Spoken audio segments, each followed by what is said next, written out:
வணக்கம்மா. தக்காளி செடிக்கு என்ன ஃபெர்டிலைசர் கொடுக்கலாம், என்ன உரம் கொடுக்கலாம், தக்காளி செடி வளர்ச்சிக்கு நம்ம என்னென்ன செய்யணும்? இந்த தப்பை மட்டும் செய்யாதீங்கம்மா. அதோ பாருங்கள், இந்த வேரில் வேர் தெரியுது பாருங்கள். இந்த மாதிரி வேர் தெரியக்கூடாதும்மா. அப்போ என்ன பண்ணணும், மண்ணை கொஞ்சம் நல்லா தள்ளி விட்டு அழுத்தி விடணுமா. அது முன்னே பார்க்கணும், சரிங்களா? இப்போ உங்கள் கூட தான் நான் பார்த்தேன், தக்காளி செடியில் வேர் தெரியுது. அந்தமாரி வேர் தெரியக்கூடாது. இதுக்கு ஃபெர்டிலைசர் இதுக்கு நம்ம கொஞ்சம் ஸ்டெப் எடுத்து தாம்மா பார்க்கணும். இதே பாருங்கள், தக்காளிக்காய் காய்ச்சிருக்காங்க, வரி தக்காளி. ஒன்று வந்திருக்காங்க பாருங்கள், வரி தக்காளி. சரிங்களா? இதுக்கு ஒரு பிளாஸ்டிக் பைப் மாதிரி வச்சு கட்டியிருக்கேன் பாருங்கள். நீங்கள் பிளாஸ்டிக் கட்டணும்னு இல்லை, ஏன்னா தக்காளி செடி சாயும். தக்காளிக்காய் காய்க்க சாயும். இந்த பாருங்கள், இதை ஒரு காய்ச்சிருக்காங்களா. தக்காளி விதையே வெளியில் கிடைக்கலம்மா. இது தானாக வந்த தக்காளி செடிம்மா. இது வரி தக்காளி பழம் கொடுத்துருக்காங்களே, இது தானாக வந்த தக்காளி செடி. இந்த சைடில் வர்றதெல்லாம் நான் கிள்ளி விடுவோம்மா. இப்போ என்ன பண்ணுறாங்க, கில்லாதபடி பெரியதாக வராங்க பாருங்கள், தெரியுதுங்களா? இந்த ஸ்டிம் பெருசாக இருக்குது பாருங்கள், இந்த தண்டு. இது வரி தக்காளிம்மா. இது தானாக வந்த செடி. இது நம்ம விதை போட்டு வரலை. ஒரு 2 கிலோ மிளகாய் கொடுத்த செடியெல்லாம் தானாக வந்தவங்க இந்த வரி தக்காளி. இது விதை போட்டு வந்ததுமா. இதே பாருங்கள், இதிலே கொஞ்சம் தக்காளி பூ காயிறாங்க பாருங்கள். அது எதனாலன்னு தெரியல, அதை தக்காளிக்காய் காய்ச்சிருக்காங்க. சரிங்களா? இதுலேயும் தக்காளி செடி இருந்ததுமா, பட்டு காஞ்சிடுச்சு. இதே பாருங்கள், தக்காளி செடி நாம் வச்சது தான். இதே பாருங்கள், பிஞ்சு வந்திருக்காங்களா, தெரியுறாங்களா பாருங்கள். இதோ பாருங்கள், 2 பிஞ்சு தெரியுறாங்க பாருங்கள். தக்காளி செடியில் எவ்வளோ கலருக்கு பாருமா. இந்த களை எடுக்க முடியாமல் போய் என் கைக்கு எட்டாத மாதிரி போய் கொஞ்சம் ஓரமாக உக்காந்துட்டுதுமா. இதை நம்ம கைவசம் கொண்டு வந்து வைக்கணுன்னு தான் இதை இங்கே வச்சு டெய்லி 2 களை எடுக்கிறோம்மா. எவ்வளோ புல் பாருங்கள், எவ்வளோ புல் பாருங்கள். இந்த மாதிரி கொஞ்சம் சீச்சு விடுறது நல்லதும்மா தக்காளி செடியில். அடுத்து பாருங்கள், இதுவும் ஒரு தக்காளி செடி தான். இவளும் தக்காளி செடி தாம்மா. நிறைய பூ வச்சுருக்காம்மா, இன்னும் இவ காய்க்கலை. இது தக்காளி செடி தாம்மா. எவ்வளோ பெரிய வாளி பாருங்கள். இது கொய்யாப்பழம் வச்சுருந்த வாளிம்மா. இதில் இங்கே நட்டுருக்கேன் பாருங்கள். இது ஒரு செடியில் தானாக வந்த செடி. இது ஒன்று மிளகாய் செடி, ஒன்று தக்காளி செடியிலே தானாக வந்தவங்கம்மா. இதுக்கு இந்த பைப்பு கட்டியிருக்கேன் பாருங்கள், தெரியுதுங்களா? ஏன்னா இந்த செடி கீழே பெண்டாக இருக்குது. இந்த பெண்டாக இருக்கிறதுனால இதுக்கு ஒரு பைப்பு கட்டி, பைப்பு பாருங்கள், பைப்பு கட்டி டேக் போட்டிருக்கேன் பாருமா. இந்த மாதிரி தான் டேக் போடணும்.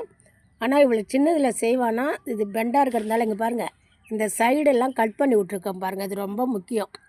அதே மாதிரி இந்த தக்காளி செடியில் பாருங்கள், இங்கெல்லாம் கட் பண்ணி விட்ருக்கேன் பாருங்கள்.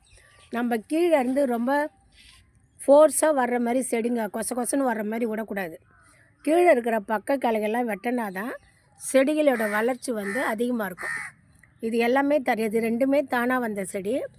4 நாளைக்கு முன்னே தான்மா நட்டேன். 3 நாளைக்கு முன்னே நட்டேன். இதை 4 நாளைக்கு முன்னே மண் ரெடி பண்ணி வச்சுருந்தேன். சரிங்களா? ஆனால் தக்காளி செடி காய்க்கும்போது அப்படியே சாய்வாங்க. அப்போ என்ன பண்ணணும், இந்த மாதிரி ஒரு சின்ன கழியோ ஒரு பிளாஸ்டிக்கோ வைக்கணுமா, சப்போர்ட்டு. இதுவும் பாருமா, தக்காளி செடி தான். இதுக்கு புண்ணாக்கு நாளைக்கு ஊற்ற போகிறோமா. ஏற்கனவே ஒரு 5-6 நாளைக்கு முன்னே மல்லாட்டை பயிரோட தோலை அரைச்சி ரொம்ப நாள் இருந்து காஞ்சிடுச்சு நம்ம வீட்டில், அரைச்சி போட்டிருக்கேன். இதை பாருங்கள், தக்காளி காய்ச்சிருக்கா. அதே பாருங்கள், இப்போ 3 தக்காளி வராங்க. சரிங்களா? எவ்வளோ ஹைட்டு பாருங்கள். நம்ம வச்சுக்கிற குச்சை தாண்டி போகிறாங்க. இதுக்கும் ஒரு குச்சி நட்டுருக்கேன். இப்போ குச்சி நட்டி டேக் போட்டிருக்கேன் பாருங்கள். டேக் இருந்தால் டேக் போடலாம். கடையில் விற்கிதுமா ஹோல்சேலில். 100 கொண்டது 52 ரூபா. ஆனால் இந்த மாதிரி தான் இதையும் கீழெல்லாம் வெட்டி விட்ருக்கேன் பாருங்கள். இதை ஃபஸ்ட்டு செய்யணுமா. தக்காளி செடிக்கு பக்க கிளையெல்லாம் கீழே வர கிளையெல்லாம் கிள்ளி விடணும். இந்த மாதிரி இங்கே பக்கத்தில் இருக்கிற களையையும் எடுத்துடணுமா. சரிங்களா? செடி உங்களுக்கு தானாக எப்போயாவது வந்ததுன்னா அதை விட்டுடாதீங்கம்மா.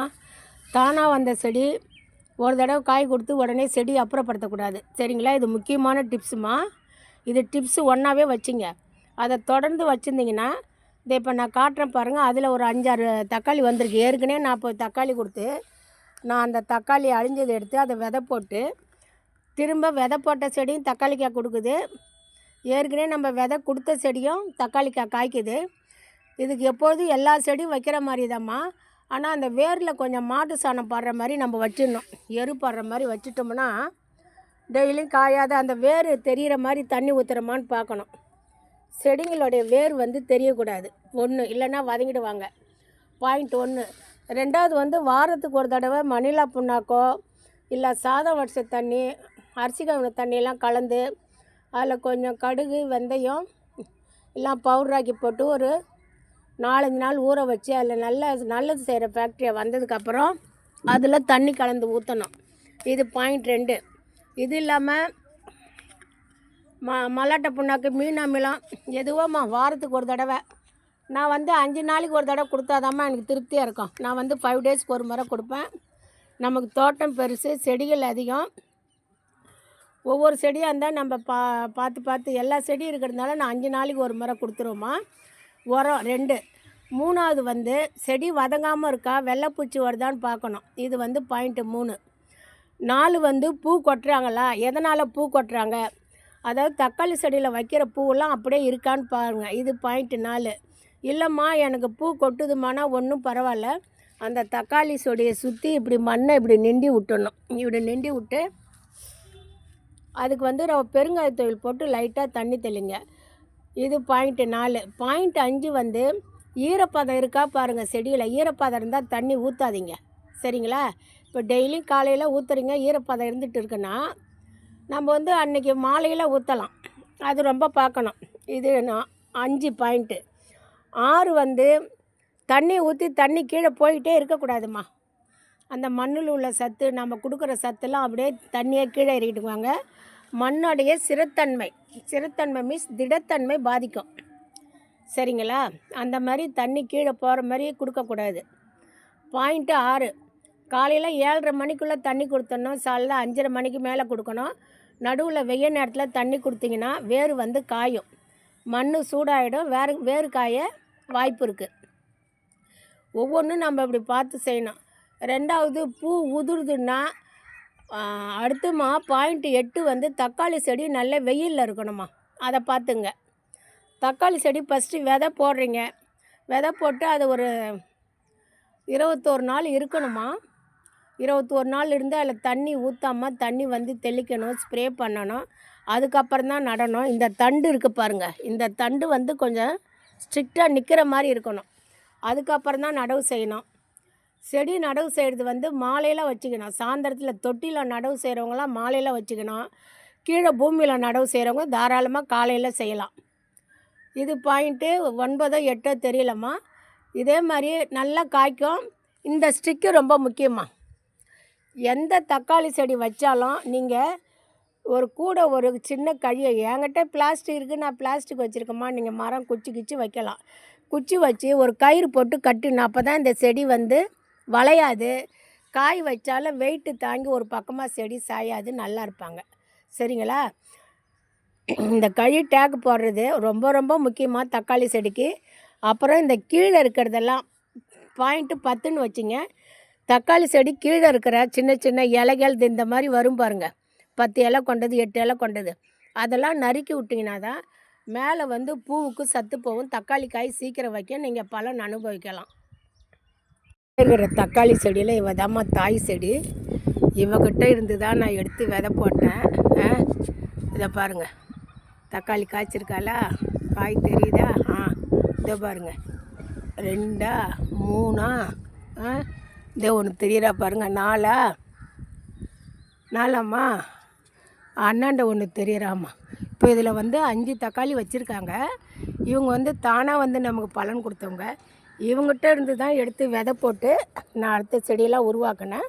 இப்போ ஒரு செடி கொடுத்தாதான், அந்த வாளியில் காமிச்சேன் பாருங்கள், ஒரு பிளாஸ்டிக் பைப்பு கொடுத்து வச்சுருக்கேண்ணே. எனக்கு தக்காளி விதையே போன ஆடி மாதம் எனக்கு கிடைக்கவே இல்லைம்மா. நம்ம வீட்டில் தானாக தான் விதை கொடுத்தாங்க.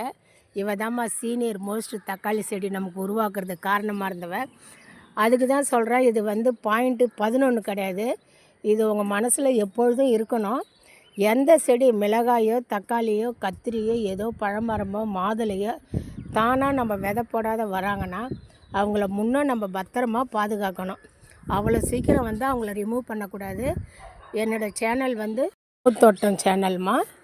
நான் ஒவ்வொரு பழமரம் பூ வகை கொடி வகைலாம் எப்படி வைக்கிறது, தக்காளி செடியை எப்படி நடவு செய்கிறதுன்னு அம்மு தோட்டத்தில் வீடியோ போட்டிருக்கேன்.